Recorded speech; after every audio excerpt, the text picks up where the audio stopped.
சங்கீதம் அதிகாரம் 44.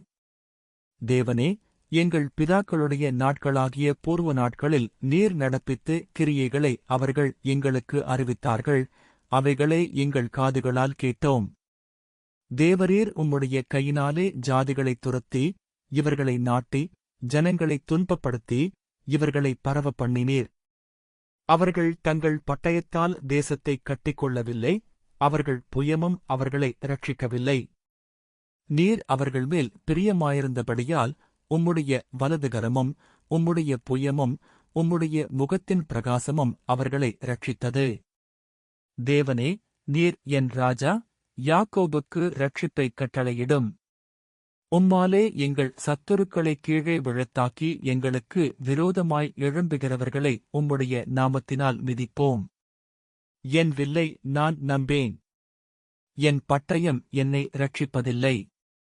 நீரே எங்கள் சத்துருக்களின்றென்று எங்களை இரட்சித்து, எங்களைப் பகைக்கிறவர்களை அகப்படுத்தினீர்.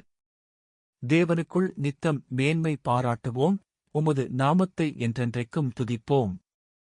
நீர் எங்களைத் தள்ளிவிட்டு நாணப் பண்ணுகிறீர், எங்கள் சேனைகளுடனே செல்லாதிருக்கிறீர்.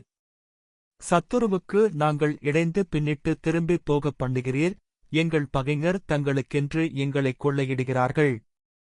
நீர் எங்களை ஆடுகளைப் போல இரையாக ஒப்புக் கொடுத்து, ஜாதிகளுக்குள்ளே எங்களை சிதறடிக்கிறீர். நீர் உம்முடைய ஜனங்களை இலவசமாக விற்கிறீர், அவர்கள் கிரயத்தினால் உமக்கு லாபமில்லையே. எங்கள் அயலாருக்கு எங்களை நிந்தையாகவும், எங்கள் சுற்றுப்புறத்தாருக்கு பரியாசமும் சக்கந்தமுமாகவும் வைக்கிறீர். நாங்கள் ஜாதிகளுக்குள்ளே பழமொழியாயிருக்கவும், ஜனங்கள் எங்களைக் குறித்து தலை துலுக்கவும் செய்கிறீர். நிந்தித்து தூஷிக்கிறவனுடைய சத்தத்து நிமித்தமும் சத்துருவு நிமித்தமும் பழி வாங்குகிறவ நிமித்தமும் என் லட்சை நித்தம் எனக்கு முன்பாக இருக்கிறது, என் முகத்தின் வெட்கம் என்னை மூடுகிறது. இவையெல்லாம் எங்கள் மேல் வந்திருந்தும் உம்மை நாங்கள் மறக்கவும் இல்லை, உம்முடைய உடன்படிக்கைக்கு துரோகம் பண்ணவும் இல்லை.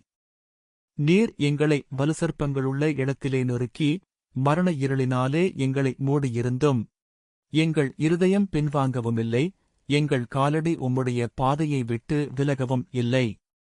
நாங்கள் எங்கள் தேவனுடைய நாமத்தை மறந்து அந்நிய தேவனை நோக்கி கையெடுத்திருந்தோமானால், தேவன் அதை ஆராய்ந்து விசாரியாதிருப்பாரோ? இருதயத்தின் அந்தரங்குகளை அவர் அறிந்திருக்கிறாரே. உமது நிமித்தம் எந்நேரமும் கொல்லப்படுகிறோம், அடிக்கப்படும் ஆடுகளைப் போல எண்ணப்படுகிறோம்.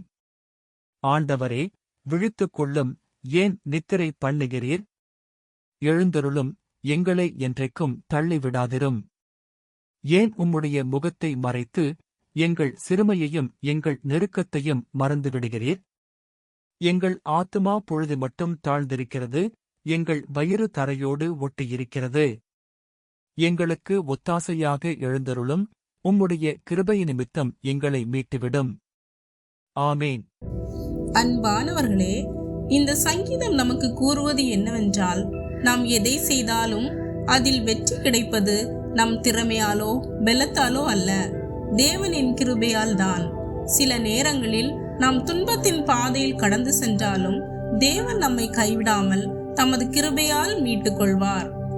ஆகவே இன்று உங்கள் இருதயத்திலே தேவனை நம்புங்கள். அவர் உங்களுக்கு ஒத்தாசையாக எழுந்து நின்று அவருடைய கிருபை நிமித்தம் உங்களை மீட்டு என்றும் வெற்றி தருவார்.